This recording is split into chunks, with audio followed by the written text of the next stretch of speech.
I do really love small cameras like the S9, but especially full frame cameras, sometimes it's hard to find lenses to go along with them. Well, this right here is the Astra Hori 10mm f8 fisheye.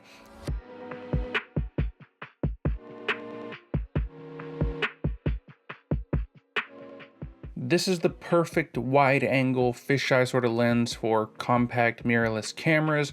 It's so small and cute, you really don't even need to put that grip on the S9 if you don't want to keep it as small as possible. And the images it produces are pretty incredible.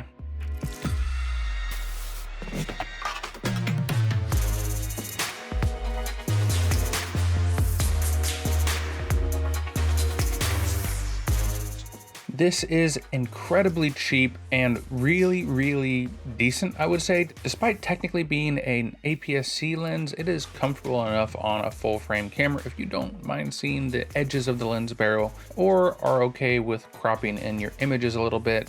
The S9 can actually even do this in camera, which is pretty nice. In the menu, it's called crop zoom, and it's basically the same thing as the hybrid zoom feature in the new cameras, just not tied to your zoom ring if you're using a prime or a manual lens like this. And of course, you can dewarp or defish your footage as well as photos with some pretty good results. It's a complex distortion pattern on a full frame camera, so I never really tried too hard. But if you want the lines to be a little bit more straighter, somewhere between 85, 100, up to 150 in some cases, straightens out most of the edges. But in a lot of images, I went for minimal or no correction at all. It's also great for really exaggerated video, whether it's a music or dance video or vlogging with a wide angle. It can be pretty helpful to just get a ridiculous amount of stuff in your scene.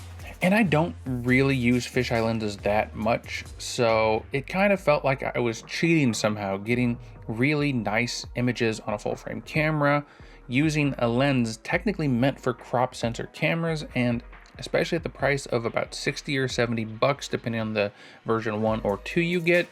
It really felt like this lens was great value for someone who needs fisheye or wants to play around with it, but doesn't want to spend a ton of money on one. The image is certainly good enough and punches well above its weight, although of course the edges, like most fisheyes, even on the correct format, suffer quite a bit towards the really extreme edges.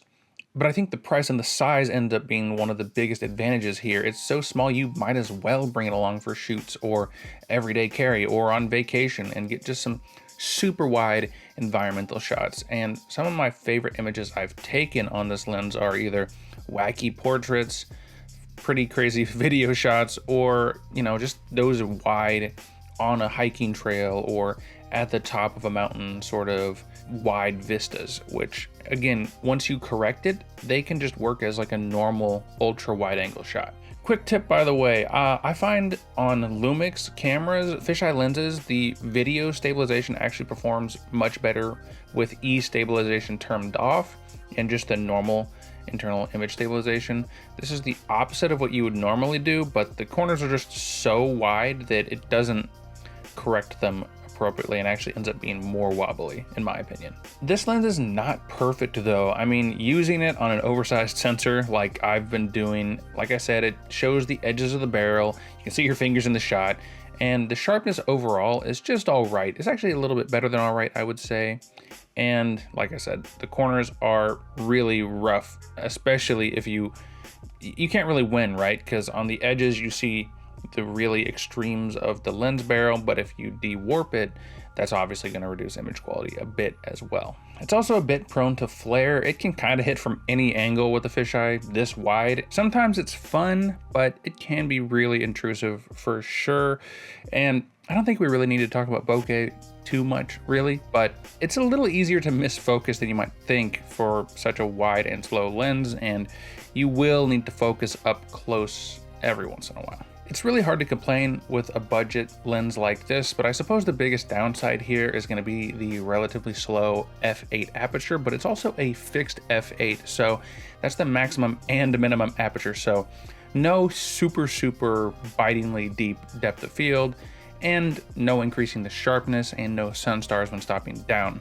Although the version 2 of this lens, which I don't have, has some way to make some, I think, 10-point sun stars, so I guess that can be kind of useful to add a little bit more interest, but I actually don't mind it either way too much. But besides those few little compromises and issues, keep in mind that if you're like me and you have a small camera and want a tiny fisheye but don't want to spend a ton of money, whether you're using this on a full frame or a crop sensor camera, this is certainly a ton of fun and can get some really great images. But let me know what you think of some of the samples of this lens. Do you guys have it, or are there different fisheyes out there that you would recommend over this that might have an aperture ring or some other bells and whistles? Let me know what you think down below. And of course, thank you guys for coming by. Thanks for Estrahori for sending this lens out to me to test out. And, you know, like, comment, subscribe, all those things. And if you did subscribe, I'll see you when I see you. Okay.